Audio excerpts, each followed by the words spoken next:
C'est le retour du 1er mai et du muguet, c'est aussi le retour des polémiques sur le travail, avec un chiffre qui devrait éclairer le débat. En 10 ans, le coût du travail en Allemagne a progressé 2 fois moins vite que le coût du travail en France. Après, il y en a encore qui s'étonnent que le taux de chômage soit 2 fois plus important dans notre pays que chez nos petits voisins allemands. Certains vous expliquent en effet que la compétitivité, c'est autre chose que le coût du travail. Eh bien, je leur dis, pensez que dans la compétition, tout compte. Prenez l'exemple suivant. Vous devez courir un 100 mètres. Eh bien, si on vous rajoute 10 mètres, il y a peu de chances que vous fassiez le meilleur chrono.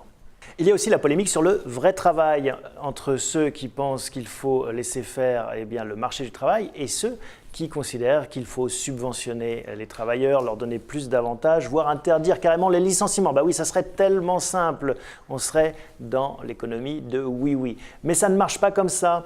Si vous raisonnez de cette façon, vous protégez uniquement ceux qui sont du beau côté de la muraille et tous les exclus, tous les chômeurs qui sont de l'autre côté d'un fossé qui ne cesse de s'élargir, eh bien vous les laissez dans la panade. Car un chef d'entreprise a des raisonnements assez simples.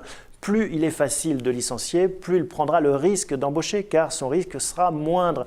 Donc considérer que c'est en rigidifiant le marché du travail, on résoudra le problème de l'emploi, c'est une absurdité économique qui n'a marché dans aucun pays. Derrière cette polémique, il y a un combat idéologique. Ceux qui pensent que le marché du travail est un gâteau qui ne peut pas grossir et qu'il faut donc diviser en parts de plus en plus fines, eh bien, les emplois pour que tout le monde en ait un. Et puis ceux qui pensent que ce gâteau a vocation à grossir, c'est ça la croissance, c'est comme ça qu'on donnera un job à tout le monde et des parts de plus en plus importantes à chacun.